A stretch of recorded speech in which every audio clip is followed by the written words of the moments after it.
Hello and welcome back to Greg's Game Room. I hope this video finds you happy and healthy. Today I want to talk about what I just got in the mail, the new TurboGrafx-16 Mini. Now this is an emulation system based on the TurboGrafx-16 console released in 1989. Of course that system was based on the PC Engine released 2 years earlier in Japan. There was also a European version called the Core Graphics, and it was the first home console to have a CD attachment.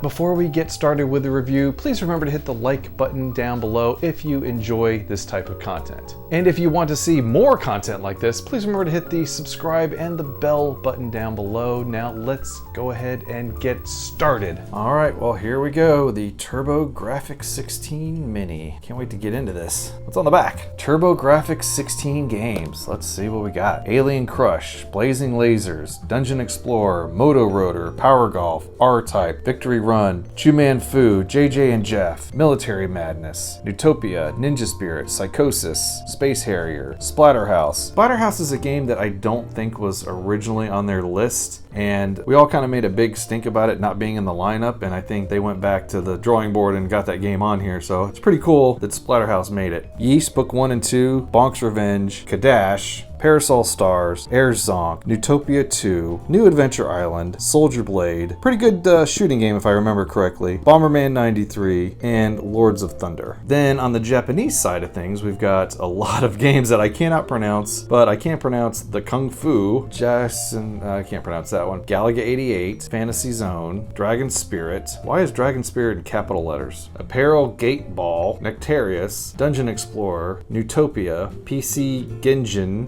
Yeast 1 and 2, the Genji and the Henki clans, Super Darius, Superstar Soldier, something. Is that Ghouls and Ghosts? Legend of Valkyrie, Aldines, Sayuri Senshi Spriggan. What's Spriggan? I'm trying to remember what that game is. Newtopia 2, Gradius, Salamander, also known as Life Force, Super Moto something, Ninja, that's Ninja Gaiden, Star Parodier, Spriggan Mark II, Snatcher, which I think is kind of a waste to be on here for English audiences because it's all in Japanese and can't even play it without knowing Japanese. Gradius 2, Cho Aniki, that's Castlevania Rondo of Blood, Bomberman 94, Bomberman Panic Bomber, and Ginga Fuki Densyu Sapphire. I don't know what that game is, but it sounds interesting. Yep, we got a lot of games on here. 57 if I'm not mistaken.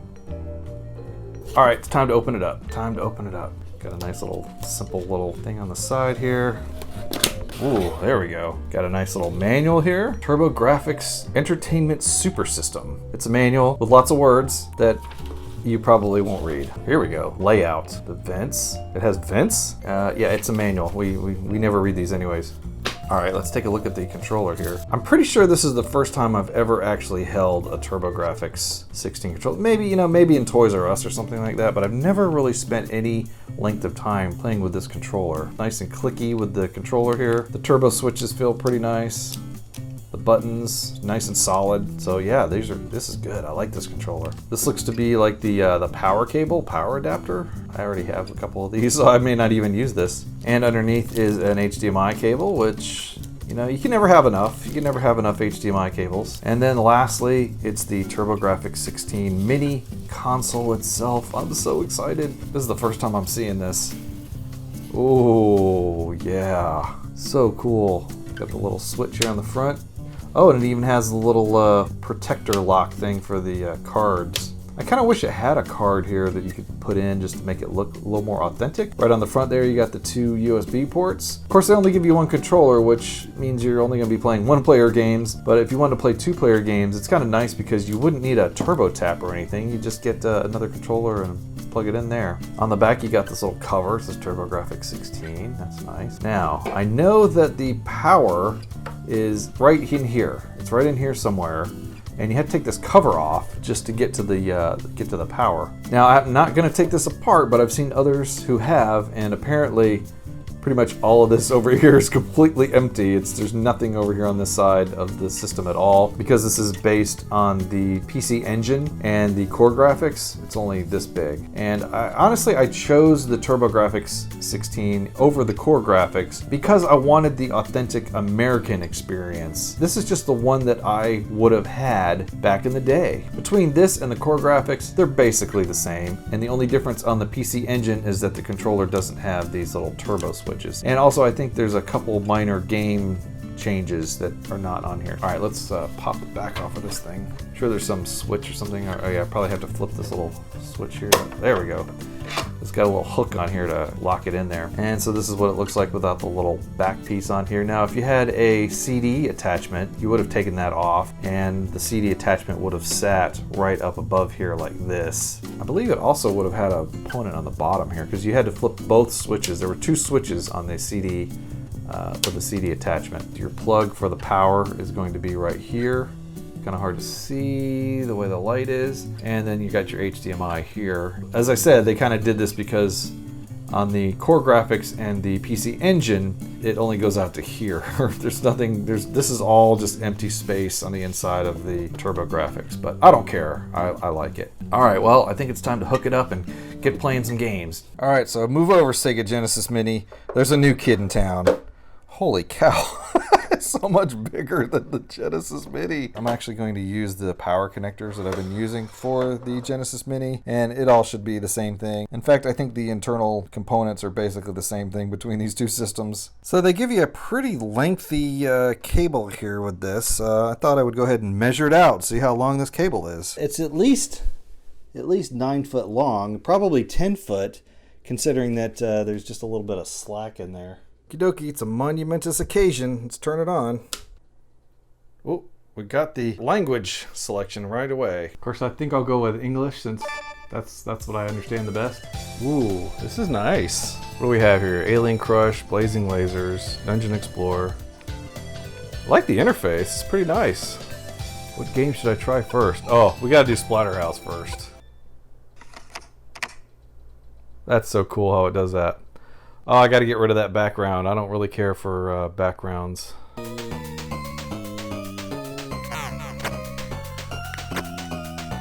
Pick up the stick. Take that. Man, this game is so gory. Ew, he's spitting out green goo. We don't care. Do it. Just get out of here. Oh no, bats are killing me.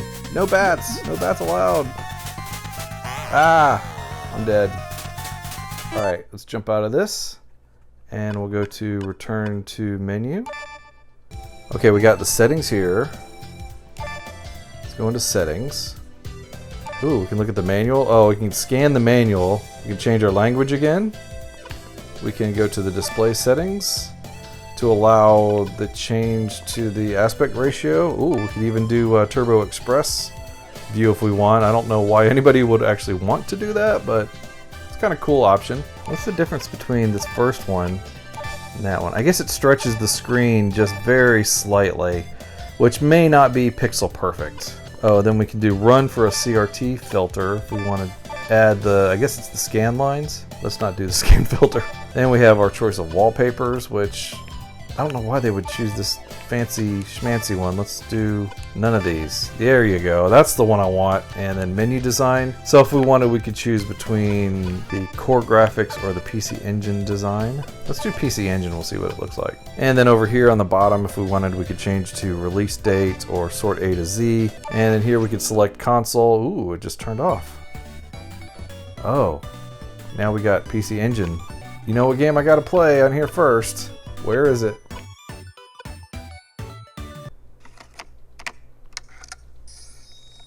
Playing a CD-ROM game. It's kind of cool how it does that. Scooby-Dooby-Doo, where are you? Come down here and fight me like a man. Ooh, got a knife. Take that. Take that. Oh, it takes 2 knives to kill those guys? But 1 whip hit, okay. Get the knife. Get the knife. Oh yeah, see, I can choose between the knife or the axe, I guess that is.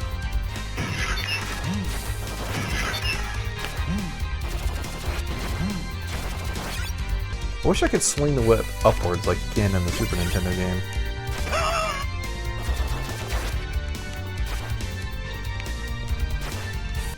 Gotta say, the graphics are really pretty darn incredible as I start off to fight this boss here. Oh, he punched me. That's not cool. Not cool. He's much bigger than me. It's not fair to be fighting some guy that big. Alright, what else should we play on the Japanese side of things that cannot play on the American English? I don't think we got Galaga 88 on the TurboGrafx.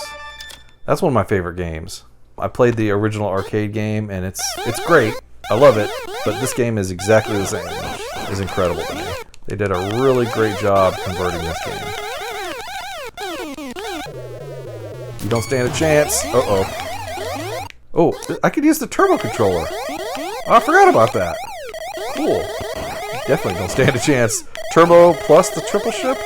Guys are done. It's almost unfair to be able to use the turbo buttons. In a game like this, which, I mean, originally the arcade game did not have turbo buttons, so you had to pound those buttons as hard as possible. It's kind of cheating in a way, I think. I mean, granted, it comes with the turbo buttons, but, I mean, the original arcade didn't.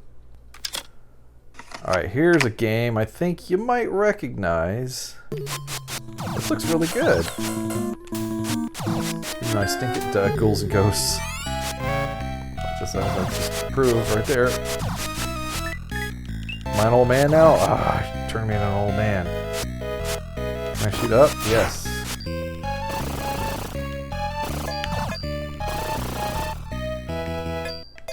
Oh no, I'm dead. Well, it's Ghouls and Ghosts. And yeah, it looks nice. Lords of Thunder. Oh, I gotta play Lords of Thunder. Let's play Lords of Thunder. Let's fire up that CD-ROM drive. I bet it's faster playing it on this than an actual CD-ROM drive for the TurboGrafx-16. Thank God for those turbo buttons. Imagine having to hit the buttons that fast.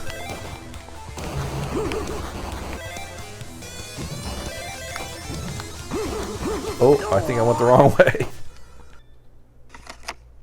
One of my favorite games of all time. And this is a really good version of the game.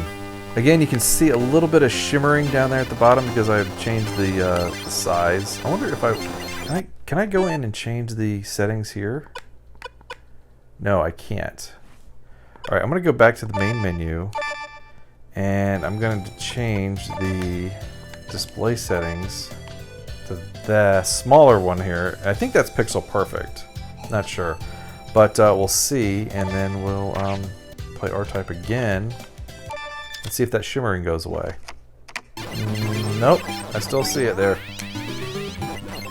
Now this is a game you don't want to have those turbo buttons on because you won't ever be able to charge up your super weapon.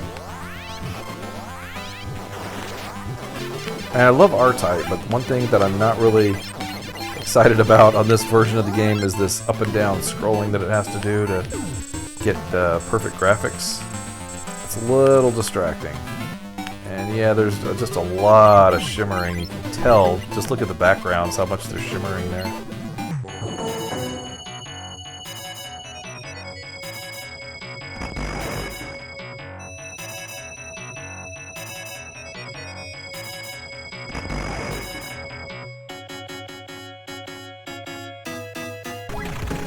Oh, I got extra ship here. There we go. This is why I like this game. So much firepower.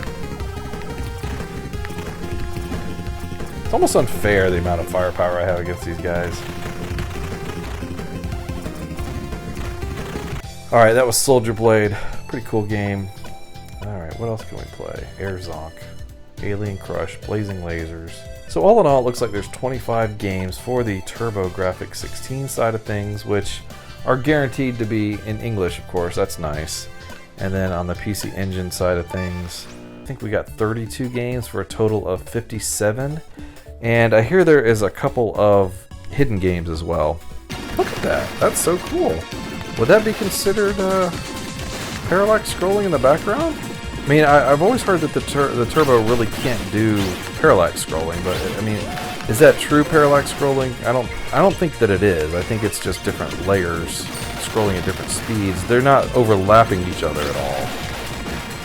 So I don't know if that can be considered parallax scrolling. Alright, one last game. I think I'll go with Bonk's Revenge because that was more or less the mascot for the Turbo. Bonk was. Oh, I guess I have to turn off the turbo buttons, otherwise Bonk jumps. But now if I want to go up this waterfall, I probably ought to have the turbo button turned on. So now I gotta turn the turbo buttons off. I could see where it might be nice to have separate buttons. I need some meat. Make Bonk angry. Bonk like meat. Bonk get angry. There's the meat. Give me the meat. Super Bonk. Ooh, he can spit fire now. Alright, so while I was making this review, I thought of a few questions that really should be answered, so don't click off the video just yet. First of all, how much is it and what comes included? Well, it comes with 25 English TurboGrafx-16 games and one controller. It also comes with 32 PC Engine games that are in Japanese, but some of them can be played by English audiences. Now you probably want to know what controllers work with it. Will it work with the Sega Genesis 6-button or the PlayStation 4 controller or the PS Mini controller or the Xbox 360 controller or the Sega Genesis USB 3-button controller? I don't know. I'm going to try those out in a separate video and I'll let you know. You might want to know if there's any lag with the system. I didn't really notice any appreciable lag when playing between my button presses and the actual response on the screen. It seemed to be pretty good, but I'm not doing any kind of scientific examination of this system at all, so I really don't know. It seemed fine to me. Can it be hacked and more games added? Well, I understand that there is a hack in the process of being created called Project Phobos, and considering that it uses basically the same hardware as the Sega Genesis Mini, I think it's going to have the same basic style of interface. Of course, the big question is it worth the price? And I don't know. I think maybe if you're a TurboGrafx-16 fan and you've always wanted one like I did, then yeah, it probably would be worth the price. It does come with a lot of shooter games and a lot of RPGs, not too many platformers, a couple of them like Bonk and Castlevania, but it's mostly shooters and RPG games. Also, there are a few notable exceptions, like Bloody Wolf isn't on there, or Devil's Crush is not on there, or Legendary Axe. To me, that's a head scratcher. I don't know why Legendary Axe would not be on this system. So comparatively with the Sega Genesis Mini, that retailed originally for $80, came with 42 games and 2 controllers. This is retailing for $100 with 57, roughly half of them Japanese games and 1 controller. So I don't know if the value is really there at that price point. So basically, if you've never heard of the TurboGrafx-16, this may not be the system for you until that price drops, and you know it will eventually. All right, so that's gonna do it for my review of the TurboGrafx-16 Mini. If you got something out of this video and you enjoyed it, please remember to hit the like button down below. If you want to see more content like this, please click the subscribe and the bell icon. Thank you for watching. I hope you stay safe and healthy, and we'll see you again next time. Bye-bye.